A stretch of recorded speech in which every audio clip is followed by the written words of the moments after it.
Hello there, adventurers, and welcome to Wally DM. Today we're going to take a look at another puzzle that you can use any time of the year or for your Halloween-themed D&D adventure. Now, the players are given the responsibility to close a partially open portal or a rift that is connecting the material plane and the 9 layers of hell. In fact, there's several devils that are starting to come through and might be manipulating some of the townsfolk. But before they can get to this portal and close it, they've got to get past the wall of aging.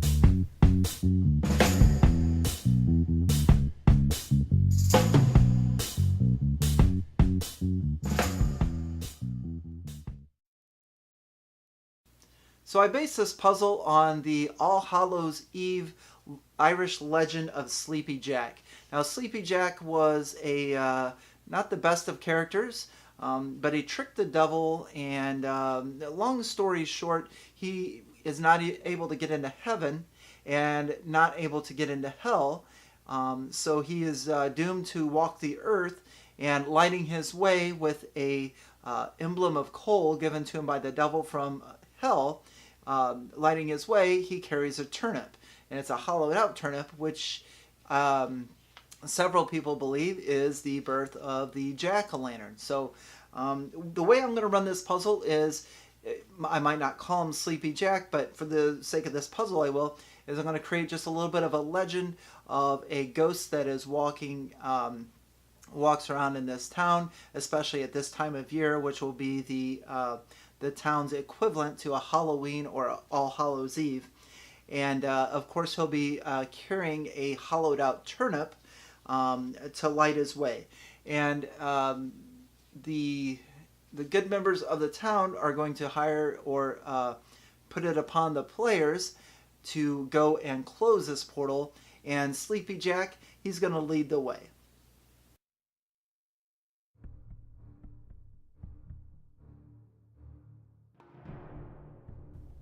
So this is our main puzzle area, and again, this is a theater, so we have a stage up here and some benches and seating and things like that down here, and however else you want to decorate it and or describe it to your players as far as a medieval theater, where this is probably the place to go on Saturday nights. There's a local actors guild and a few bards, but of course they have all evacuated this area because of the devils coming out of the rift and this wall of aging. So I'm kind of envisioning this as a purple blackish aura, and there's going to be ghosts and skeleton heads and evil faces just weaving in and out of this. Probably a lot of dialect in Infernal, just saying get out or you will die, or just nasty disturbing things. Now, here's our ghost that has led them here. This is our Stingy Jack, or whatever name that you decide to give him. And he's pretty much just going to come up to here and just stop. And he's going to be holding still holding his little lantern. His face is kind of covered, and he just stops there. Now, if one of the players try to breach or go through the wall of aging, he may put a hand out. Now, he's still ghost-like, so he's not going to be able to stop them, but he may, put up a hand as if to try to stop them or whatnot. Now, if a player still is determined to walk through here, as soon as they start walking into the wall of aging, they're going to realize that it's infinite. I mean, there's going to be no end. It's just going to go on and on. And they're also going to notice, looking down at their hands and stuff, that they're going to start aging. And the longer that they're in here, the faster they're going to age. So if they don't get right back out of here, they're going to be a lot older when they came in, and in fact they could just die of old age if they don't turn back right away. And even if they go in for a little bit and come out, maybe they age 5 years, 10 years, 20 years. And in fact, I may put, like, let's say that maybe there's a couple other adventurers from the town that tried to go and close this portal before our players did. And one of those characters is right here. Maybe it's one, a cleric or something like that. Maybe even somebody that our party recognizes, and they're just face down right there, and it looks like they had aged 120 years, and they're just, nothing left of them but, if it's a human character, just, skin and bones. But what we need to decide is we also need to put some clues in here, and maybe these clues are some of the images that they're seeing in the Wall of Aging. So maybe they see, if they study it a little bit, maybe they see an image of a vampire, maybe an image of a ghost, maybe an image of a scarecrow. And how about maybe maybe there's a face of a green hag floating through there. So we got a green hag. So, but the way that I'll probably do this is I'll have each player make a perception check, and be like, okay, you like this one here. Be like, you notice a green hag, an image of a green hag, or a gnarly old woman that keeps staring at you. Keeps cycling through and staring at you. And then maybe this one keeps seeing the ghost figure, and this one the scarecrow, and this one keeps seeing like a vampire creature. Now what I'm setting up here is once I kind of get this ingrained into the players, or however I can get the clues to them that they keep seeing this image, they'll need to go elsewhere in the theater. So maybe they go up through the stage. This could be like one of our main first rooms. They go up through the stage. There's a bunch of rooms up in this area. But what they're going to need to find is two things. We're going to say that this was maybe it was a fall play or something like that. And in this area over here, they're going to find a bunch of gourds.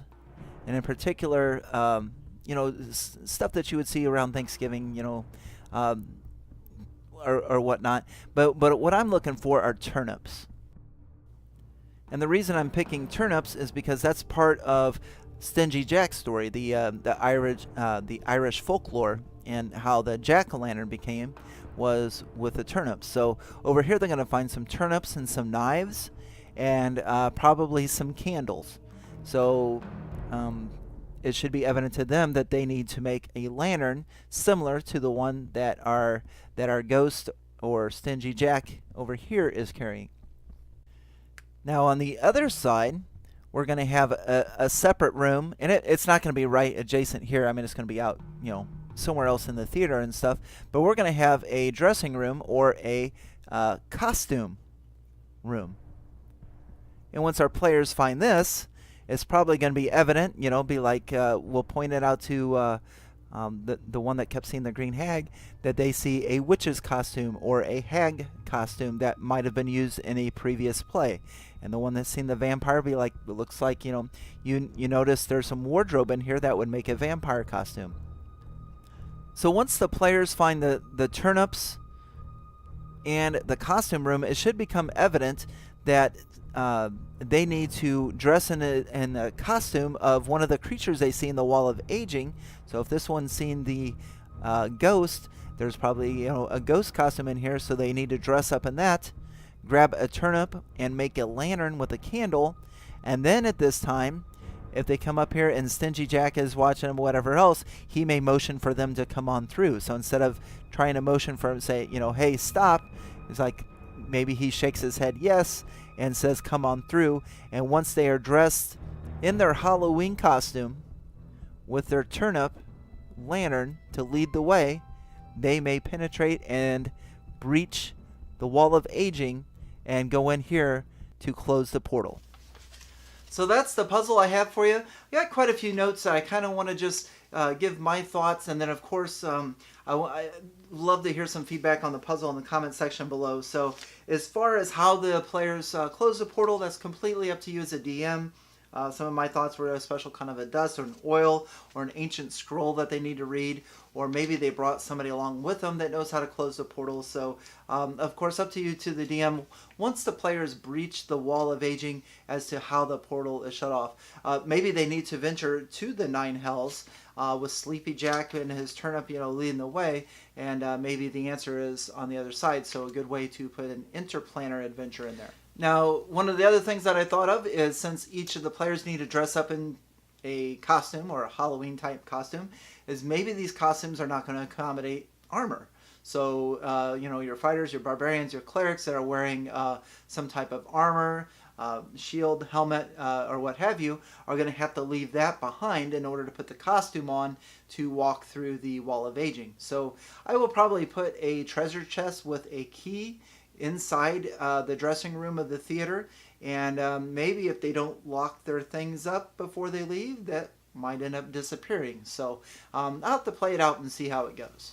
Now, if the players try to go through the Wall of Aging in their costumes but don't bring their turn-up lantern with them, I may find some way of letting them know that it is way too dark and they will get lost in the Wall of Aging forever, or something like that, if they don't have an everlasting light source to lead the way. Now, if they try to enter without a costume, again, I'll probably find something. They'll either start aging right away, like maybe their fingernails start to just grow like mad, and full beards, hair just starts growing like mad, or maybe they'll have to make a saving throw versus fear, or they age a year or two, or something like that. So again, just the overall basis of the puzzle is that the players have to have their characters dressed in costume, with the turnip leading the way so they can breach the Wall of Souls, or the Wall of Aging. And as a DM, for the clues and stuff, I just highly want to emphasize, for each player, if I've chosen them to see the green hag circling around in the Wall of Aging, I just want to make sure that player, that I emphasize to that player that image they keep seeing, so when they get to the room with the costumes, they'll know that, I can tell them, say, hey, you notice right away it looks like a costume of a green hag, and then they can put two and two together. So again, that's the puzzle I have for you. That's the Wall of Aging, and I've got several thoughts, more thoughts on this, but I won't go into any more detail. But I'd be happy to discuss anything. If you have any questions, please put them in the comments below. Also, what did you think of the clues? Are your players, if you use this, are your players going to be able to figure it out? Is there a different clue you would use? And would you do something differently? Definitely would love to discuss this. If you got to use this for Halloween, let me know how it goes. And if you plan on using it for a non-Halloween adventure, that'd be awesome too. So let's discuss in comments below. Make sure to comment, share, like, and subscribe. And as always, on to the next.